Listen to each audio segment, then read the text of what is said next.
ก็จัดวันเกิดครั้งแร ข่าวไอ้นี่คือเล็กน้อยเฮ้ยเล็กน้อยเฮ้ยคืออยู่เฮ้ยสบายคืออยู่ใดแบ้วอยู่ใดเฮ้ยสุดก็คืออยู่ใดเฮ้ยวันเกิดบ่นั่นน่ะ สีชมพูอ่องต้องเฮ้ยสูตรวันเกิดครบ52 ขวบนะบ่เดี๋ยวนี้บาททั้งเทิงเนี่ยเขาก็12 เบิ่งทรง คอลงมาน่ะก็52ผมกับ2จุกเด้อเฮ้ย ข่าวกับหนาหน้าดิเนี่ยคือเล็กน้อยขึ้นใหม่เด้อเฮ้ยนักการ12จะแป้โอ้ยยิ้มนะห้องโอ๊กขวบแขว แขวบ้านนี่ก็ออกมาที่เบิร์ดเฮ้ยแลนด์เป้าแขวเด้อเฮ้ยดาลืมแขวแต่งตัวบักงามลืมแขวโอ้ยตายแหละเจ้าของมันเกิดลืมแขวเฮ้ยต้องไปกินกับไผ่ได้นะเป็นตาย่างตามก้นแท้ต้องไปกินกับไผ่เด้อย่างว่าสิเปิดเพลงเราเด้อให้เล่นแปลกินซุ่มตายแล้วปลาเลือดแปลเป็นตาย่างตามก้นที่น้อยอีกแล้วกินติดต่อกันกูจะมันยาวเฮ้ยบ่พอเด้อเฮ้ยกูไปดอกกันกูไปมันสิยาวเอาคันมึงไปกันซื้อไหมเฮ้ยซื้อไหมอันซื้อพวกแซมเมอร์บ่เบียร์เด้ยี่ได้เบียร์พี่พอมากอ่ะเอาพวกนั้นมาก็ให้ไว้นี่ถ้ายังเบียร์ตามกับถูกเบิดเวลาตำกับเสี่ยวที่ใดยอมกิน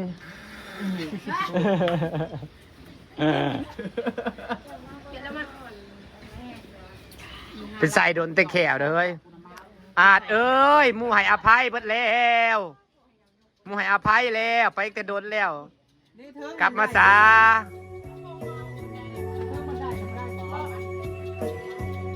มูให้อภัยแล้วอาจเอ้ยเพลงขึ้นอะไรยังโมมาอยู่ปิดก่อนซะจะก้อน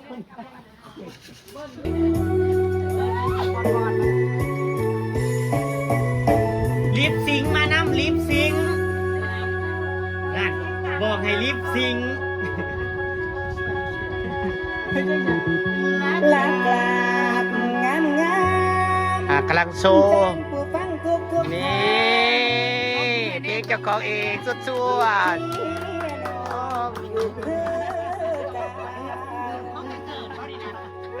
และเจี๊ยบปั๊บออกข้าวขอแร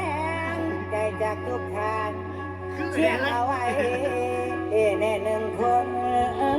ผมซ้อมอยู่รัตราไก่ฟ้ายังแจ้งสว่างดอกสดใสขอแรงเชียร์แรงใจยาสูนี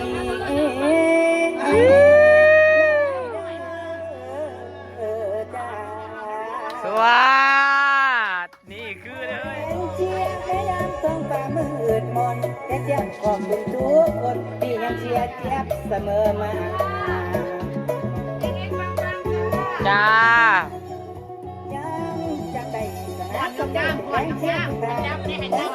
ป๋าจะใส่ตับไปเลยเฮ้ยปะเนี่ย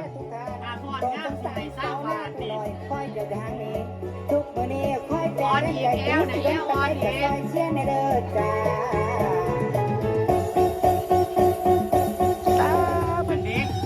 อ่อนงามบ้านป่าทุ่งนาคาจะติดช่วยดลใจให้แฟนเชียร์ทุกกำลังใจอยากปล่อยให้เจ๊เสียมาแล้วบลมหัวใหญ่โพดจะให้แฟนๆนี่หายคุณแม่พ่อลูกขออำนวยหัวให้ใจจากแต่นี้ต่อไปเจ็บจะไม่ลืมพระคุณผมนะเฮ้ยอย่าคือฟุตเดิลนี่แหละเฮ้ยคืออะไรนะคือฟุตเดิลนี่แหละทุกคนจะได้แห้งอีบอยใช้แค่ลูกงานไปเรื่อยจะเปล่าเบื่อเด้อแฟนขอบคุณเอาแขนที่ยังเหลือล้นไปดนเด้อแฟนเด้อแฟนโอ้ยเฮ้ยหัวเป็นตะดึงเธอ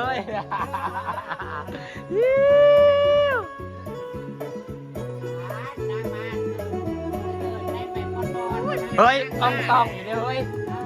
สูตรกับสีกับหนานะข่าวก็แต่สีอ่องต้องอยู่สีชมพูอ่องต้องอยู่ไปถึง106 ตัวแล้วถืออยู่บ่ถือบ่4 ใบบ่ 4 ใบกูได้ลามัน 61กับ16ก็สิในคายมันตัวว่า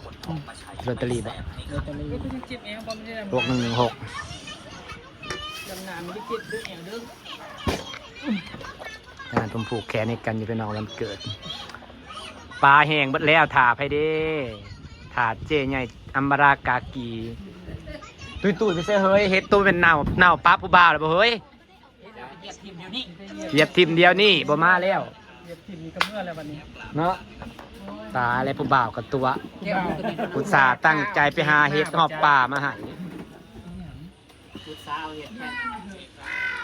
เห็นว่ากูมานั่งพอได้ไปกินกระทุบแก้วกูทิ่มเลย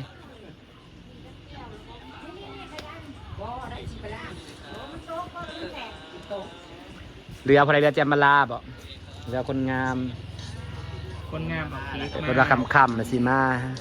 คนงามออกเค้กมา อ๋อทางงานเอาเค้กมาเป่าก็เลยถาคนงาม บ้า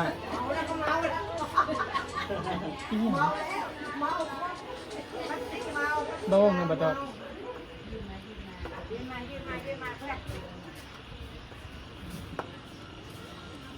ทางนี้ก็นั่งถายังคะทางนี้นั่งถาเบาวงเอาไปจี้เสือเฮ็ดป่นเฮ็ดไทยเอาไปป่นซะ บ้าไปขิมโลด สิมารถใหญ่บ่จักถามมารถใหญ่พร้อมกันบ่จักทางมันเปื้อนย่างอยู่ไทยประวงบ่วันนี้แหละมื้ออื่นน่ะไปหาเฮ็ดแล้วตื่นหาเฮ็ดแล้วไปเฮือนข่อยแซ่ไปวัดแทกใส่เฮ็ดสิสั่งตู้นี่สิสั่งตู้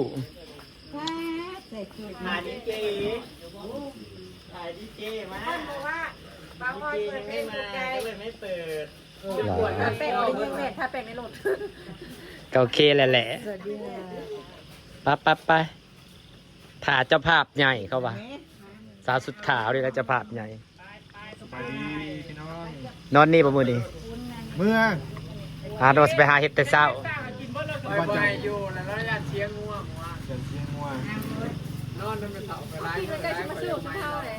ฮะ เอาที่ได้ชิมา เชื่อแจกกูเลย โทรหาพุทธเวทแล้วโทรมันแบบไปกว่าพ่อกันอยู่พี่ ว่าว่าสิมากินหมูบ่าวงั้นมันแตกกันมันหลุดมือกันได้ประตูอ่ะนะ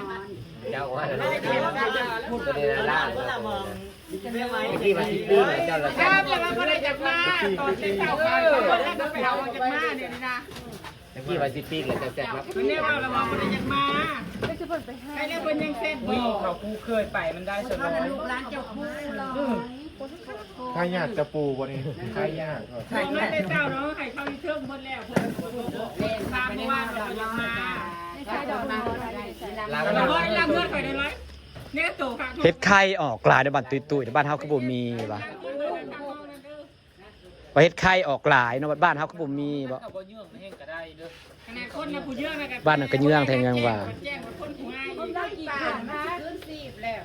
25 ปีจ้า แค่บ่ายโมง มันยอดลง 25 ปี อันนี้17 ปีนะข้างบน12 จะขวบแล้ว มาครบแล้วพี่น้องบัดนี้ มาครบแล้วก็จะเป่าเค้กนะคะ กินมา100 ปีไหม ยังนะ หาว่าพี่เพิ่งจะ12เอง จะ12เองจะไป20 50ได้ยังไงเนี่ยพี่น้องมาครบแล้ว เต้าหรอ คุณพี่พรครับแซ่บแท้แน่นอนอันนี้เด้อกลับมาถุยเป็นปูเพื่อนเล่น ไปปิ้งเลยปิ้งเลย ปลาพระสิทธิ์ให้ปุษาไปปิ้งกันตอนนี้ตีอยากตอนนี้ตีเฮ้ยปิ้งมาจีป่นสุหมูกินซาหมูกระยากคือกันป่นเห็ดไข่พี่น้องจ้าสิฝากบรรยากาศไว้สักนี่แหละจ้ามาครบทุกคนเลยนะจ้าพี่น้องจ้าบายดีจ้า